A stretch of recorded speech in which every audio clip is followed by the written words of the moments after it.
Aeromatics is a mechanical and aerospace student organization at UTA, and our organization is currently developing a liquid-fueled bipropellant rocket engine. For our first iteration engine, our primary mission objective is to design a small-scale test engine while focusing on safety and simplicity. In order to conduct an engine test, a series of subsystem tests are required to verify that the engine will perform as intended. A major subsystem test that was performed is a cold flow test of the engine's injector. This test allows us to finalize and characterize the design as well as determine the discharge coefficient and pressure drop across the injector. Having completed the initial testing and simulations for the engine, we are ready to proceed to the component manufacturing and testing. There is currently little to no information or processes for creating additively manufactured bipropellant rocket engines of this scale in the industry. The gap is mainly due to the launch industry tailoring larger engines. Our objective is to create a model and process for designing and testing small-scale engines with a focus on cost efficiency. As shown in Figure 1, the team has set out our mission requirements for our current engine, and we have completed our design phase, and now we are conducting extensive analysis of our engine to ensure that it meets our performance requirements. In order to begin the conceptual design phase for the engine, the team must first decide on high-level parameters, namely the propellant combination, chamber pressure, total propellant flow rate, and the mixture ratio. For our propellants, the team chose kerosene as its fuel and liquid nitrous oxide as its oxidizer. Our propellant flow rate is 1 kilogram per second, and our oxidizer to fuel mixture ratio is 1.7.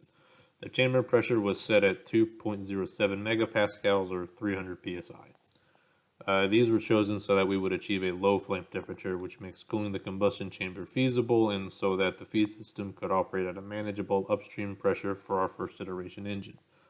The contour for this engine was designed through an analysis tool called Rocket Propulsion Analysis, or RPA for short. Once we enter the aforementioned parameters, the software generates a contour and outputs the ideal thrust, specific impulse, and the thermodynamic properties, which are shown in tables 1 and 2. Since the cooling system of a rocket engine can be very complex, the team has decided to burn this engine at a suboptimal OF ratio. An OF ratio that differs from the stoichiometric ratio results in an inefficient burn and thus a lower flame temperature. Our engine will implement film cooling. Film cooling is the process of introducing a thin layer of fuel near the chamber walls. This creates a fuel-rich region and reduces the flame temperature in this region.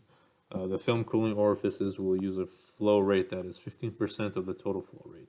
The purpose of the injector is to provide good mixing of propellants in the combustion chamber and effect high performance while minimizing combustion instabilities and the heat flux into the chamber wall and injector face. The injector is comprised of two components, the faceplate and the volume manifold. The faceplate's purpose is to impinge and mix the propellants, and the volume manifold is to ensure that the propellants are injected with constant flow rates and pressures. Our faceplate configuration utilizes a triplet impingement pattern where two outer oxidizer orifices impinge on a singular fuel orifice. This allows for good mixing of propellants while negating changes in spray direction due to momentum. The discharge coefficient is an assumed correction factor due to flow separation and friction. In order to determine the actual discharge coefficient through the injector, the team will need to conduct a cold flow test. For this test, we will be running water through the injector with pressures that mimic the assumed pressure drop of 50 psi.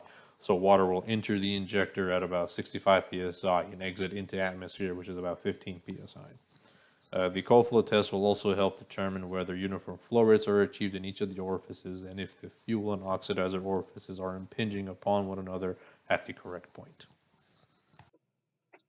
The final phase of the project will be a stationary hot fire test of the engine and control system. For this, we have designed a fuel and oxidizer delivery system that is integrated into a mobile test stand. The stand will house the control system, capable of remotely pressurizing the system and firing the engine. It will also collect and relay data from a multitude of temperature, pressure, and force sensors. This apparatus will serve as a platform for testing all future engines and can support the operation of engines up to 10 kilonewtons. Our cold flow test was able to help us characterize and finalize the injector design. The data from these tests allow us to calculate the discharge coefficient of the orifices and the pressure drop through the injector. Due to the complex geometry and the high pressures and temperatures it has to withstand, the injector will be additively manufactured out of Inconel 718.